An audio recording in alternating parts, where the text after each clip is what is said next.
Alors, Parkside a encore frappé. Ils viennent de sortir une toute nouvelle ponceuse 20 volts qui, croyez-moi, fait déjà pas mal parler d'elle. Et on va voir tout de suite pourquoi en décortiquant un premier test vraiment complet de cette machine que franchement, beaucoup de monde attendait. L'attente était tellement palpable qu'un testeur, un passionné, était littéralement devant les portes du magasin à l'ouverture pour mettre la main dessus. Faut dire que la version d'avant, la petite 12 volts, avait déjà mis la barre assez haut, elle était super appréciée. Donc forcément, l'arrivée d'un modèle 20 volts plus costaud, eh bien c'était un peu l'événement à ne pas manquer. Et là, attention, première grosse surprise, le prix. Tenez-vous bien, 34 €. Oui, 34. Là, ça devient carrément déroutant. C'est pile le même prix que la 12 volts, sa petite sœur, qui est, on le rappelle, bien moins puissante. Alors la question qu'on se pose tous, c'est comment c'est possible? Comment Parkside arrive à sortir un outil plus performant au même tarif? Franchement, ça interpelle. Bon, allez, assez parlé du prix. Voyons concrètement ce qu'on a dans les mains pour cette somme. On attaque avec le déballage et les toutes premières impressions à chaud. Alors, sur le papier, pas de surprise, on est bien dans la gamme performance. On a un moteur brushless, donc sans charbon, ce qui veut dire plus de patates et une meilleure autonomie. Elle tourne avec les batteries X20 Steam, ça c'est super pratique si on a déjà d'autres outils de la gamme. Et puis, une orbite d'oscillation de 2,5 mm, ce qui est assez standard pour ce type de travail. Et la première prise en main alors? Eh bien, l'impression est vraiment bonne. Le testeur le dit lui-même, elle pèse son poids, tout est en métal, le plastique est de bonne qualité. On sent tout de suite qu'on n'a pas un jouet entre les mains. Ça respire la robustesse, ça a presque un feeling premium, ce qui est assez bluffant pour le prix. Ok, qu'est-ce qu'on trouve dans la boîte? Bon, l'essentiel pour démarrer est là. La ponceuse, bien sûr, un petit filtre pour la poussière et quelques disques de ponçage. Par contre, le choix des grains est un peu curieux.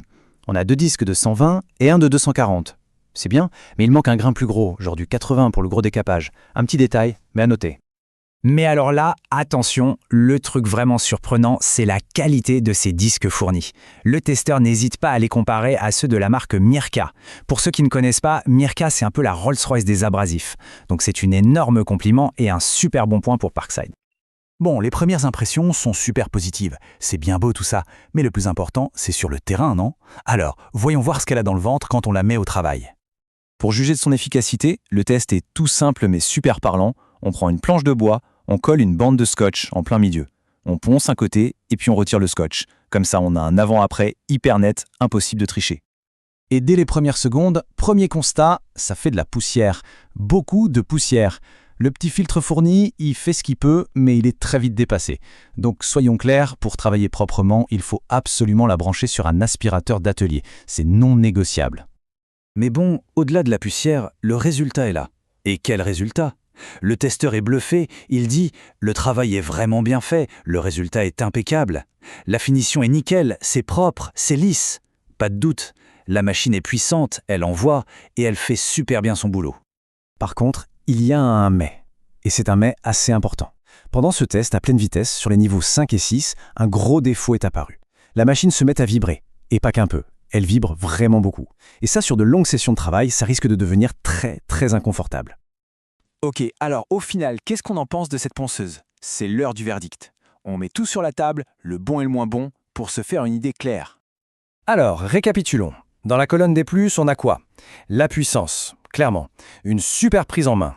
Elle est bien équilibrée, surtout avec une petite batterie de 2 ampères-heure. Et bien sûr, la qualité des disques qu'on a déjà mentionnés. Maintenant, dans la colonne des moins, eh bien, le gros point noir, ce sont ces vibrations à haute vitesse. Et puis, comme toujours avec ce type de produit, on a une petite inconnue sur la durée de vie à long terme.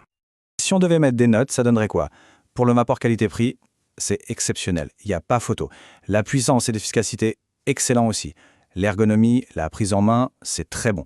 Par contre, le contrôle des vibrations, là c'est la mauvaise note, c'est mauvais. C'est vraiment son talon d'Achille. Et tout ça nous amène à la question finale, la plus importante. La puissance, oui, mais à quel prix? Est-ce que ces vibrations sont un deal breaker, un défaut rédhibitoire? Le rapport qualité-prix est juste incroyable, c'est une évidence, mais est-ce que ça vaut le coup de sacrifier le confort, surtout si on a de gros projets en tête? La puissance est là, c'est certain, mais au final, la réponse à cette question, elle dépendra vraiment de l'usage que chacun compte en faire.